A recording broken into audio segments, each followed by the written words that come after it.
Bonjour à toutes et à tous. Aujourd'hui, troisième émission de l'UMDC. On va faire une spéciale Robert E. Howard. Donc Robert E. Howard est surtout connu en France pour ses nouvelles de Conan.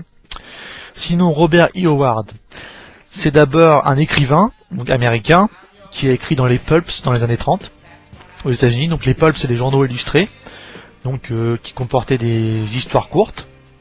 Et sinon, après un tel succès aux États-Unis, ces séries ont été reprises dans les comics, donc notamment Conan le Barbare, mais aussi Cool le Conquérant ou Sonia la Rousse et plus récemment Solomon Kane.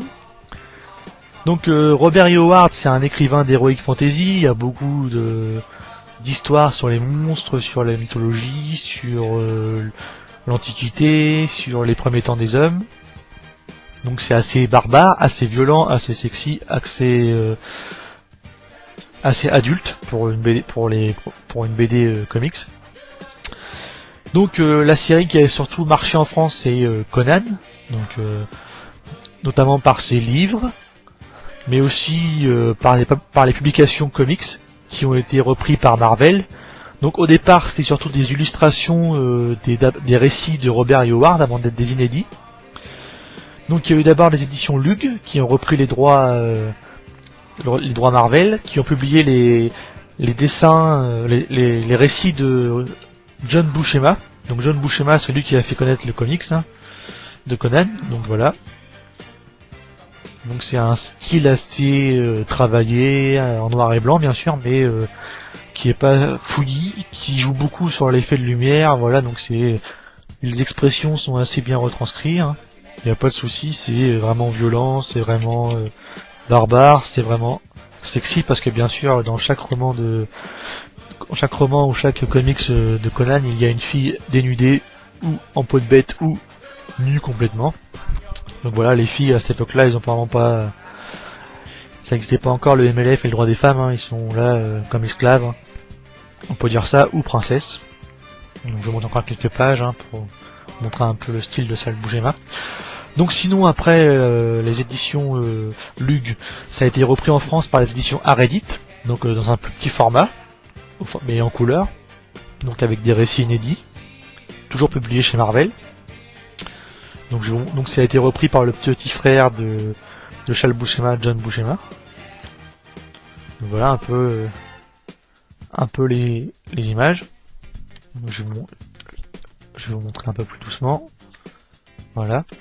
Donc c'était des récits inédits, voilà, toujours avec un style assez particulier. Sinon après, ensuite, il y a eu la publication Mon Journal avec des couvertures inédites de Frazetta. Frazetta, c'est un peintre qui notamment s'illustrait sur des albums ou des couvertures, donc comme on peut le voir ici. Donc la particularité de ce magazine, c'est qu'il a présenté 3 histoires différentes. Donc une réédition, une histoire inédite en noir et blanc et une histoire en couleur. Donc, par exemple là je vais vous montrer un peu le dessin de l'histoire inédite. Voilà. Donc une histoire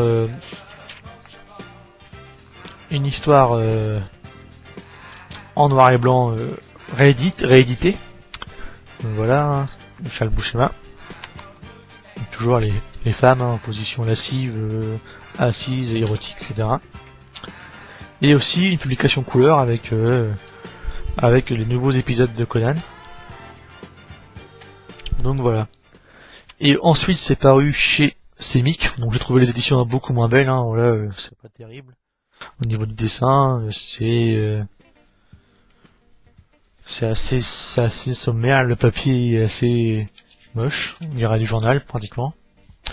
Sinon ensuite ça a été repris par Marvel, puis par Panini Comics en France, et ça paraît sous forme d'album aujourd'hui, donc si vous voulez vous procurer, il n'y a pas de souci. Il y a eu aussi récemment Cool le Conquérant qui est paru, donc un autre personnage de Robert E. Howard, mais ce que je voulais vous parler aujourd'hui c'est Solomon Kane. Donc Solomon Kane, c'est un personnage aussi créé par Robert E. Howard qui paraît cette semaine en DVD, et vous pouvez vous procurer le comic chez Panini Comics. Donc Solomon Kane, c'est quoi? C'est un capitaine qui est responsable d'un navire et qui va de continent en continent pour détruire et faire souffrir les habitants des cités pour s'assurer une gloire éternelle. Mais un jour, il est rattrapé par ses propres démons. Et donc le diable lui demande en échange son âme, et lui il refuse, et donc il se jette dans la mer, et il finit par en échapper, et se retrouve en Angleterre quelques années après, recueilli par des moines, et donc il envisage de devenir le moine lui-même, et ainsi de pouvoir organiser sa propre rédemption. Et bien sûr, les moines lui disent que sa destinée est autre, et qu'il doit reprendre le chemin de la guerre. Et donc ça se passe pendant l'Inquisition, pendant les guerres de religion, et pendant les persécutions, notamment des rois sur leur peuple, des religieux sur les peuples aussi. Donc le DVD comprend 2 DVD, donc bien sûr le film, plus le DVD bonus qui vous explique les effets spéciaux, les images, les interviews des acteurs, etc. Donc moi je vais vous dire tout de suite, j'ai pas aimé le film. Pourquoi? Tout d'abord parce que au niveau du doublage, c'est le doublage de Hugh Jackman, donc on dirait un peu une pâle copie du Van Helsing, donc j'ai pas trouvé ça excellent. Au niveau du doublage, ils auraient pu trouver un autre auteur. Sinon le récit est un peu mou, mais l'image est belle, hein, ça se suit. Bon, c'est un peu du déjà vu quoi, ça aurait pu être mieux, ça aurait pu être plus long, ça aurait pu être mieux construit, ça aurait pu être moins décousu. Donc je vous conseille de vous rabattre sur le comics si vous avez aimé, et si vous avez pas aimé aussi. Donc sinon, deuxième partie de l'émission, aujourd'hui je vais vous parler un peu de mes découvertes que j'ai fait aujourd'hui. Donc vous savez que je fais des foires à tout, ou des brocantes. Et pour moi c'est un des moyens de dépenser pas beaucoup d'argent pour me procurer des comics. Bien sûr ça va pas être des comics récents, ni d'actualité, ni forcément ceux-là que je voulais avoir. Mais ça vous permet d'avoir pour aujourd'hui j'ai dépensé 4,20€, je me suis procuré 5 comics. Donc je suis tombé sur le Spécial Fantôme d'août 1967, donc paru aux éditions Les Remparts. Donc c'est un peu le précurseur des super-héros, hein, c'est un peu de l'espionnage, un peu de l'aventure, un peu de l'exotisme de l'époque. Hein. Donc ça date des années 50, la série, je vais vous montrer un peu quelques pages. Donc voilà, c'est un peu rond. Voilà. Donc il faut aimer quoi, mais je l'ai pas encore lu, donc je vous ferai peut-être une review dessus un de ces jours. Sinon je suis tombé sur quoi? The Spirit, que tout le monde connaît par le film produit par Robert Rodriguez. Donc si le film permet de vous donner une idée du comics, donc c'est un peu un univers policier, un super-héros qui ne sait pas trop qui il est, des femmes fatales, un humour assez particulier, un humour noir. Donc c'est dessiné bien sûr par le dessinateur Will Eisner. Donc Will Eisner c'est vraiment celui qui a permis aux comics d'exister. D'ailleurs les awards remis aux dessinateurs s'appellent le Eisner Awards, donc d'où le nom de l'auteur.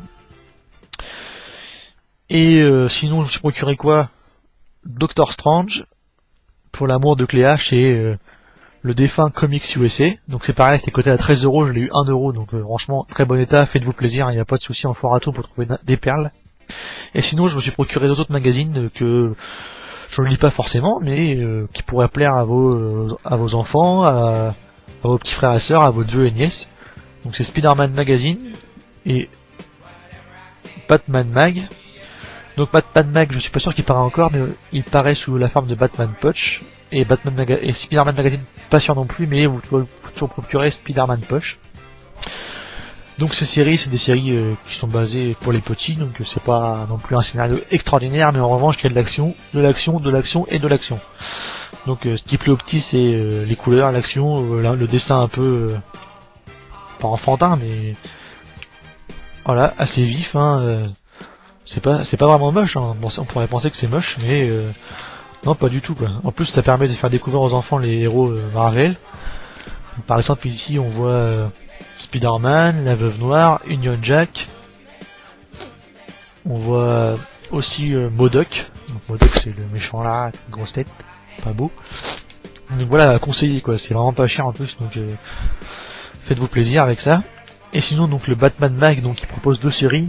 Tout d'abord la série Batman. Donc la série Batman, c'est les Batman Adventures aux États-Unis. Elle est assez inspirée la récit qui paraît sur France 3. Donc voilà. Donc c'est pareil, c'est pas de la continuité. Vous pouvez vous faire plaisir en vous lisant ça. Vous serez pas forcément pris au dépourvu. Et sinon il y a aussi les Teen Titans. Donc Teen Titans c'est pareil, le graphisme me rappelle celui de la série. Donc voilà, c'est une équipe de jeunes super-héros, donc c'est assez humoristique, c'est pas mal du tout, c'est assez rafraîchissant, donc faites-vous plaisir aussi. Donc voilà, les revues à conseiller pour cette semaine. Voilà, donc j'espère que cette émission vous a fait plaisir. On se retrouve dimanche prochain, donc à bientôt, ciao ciao.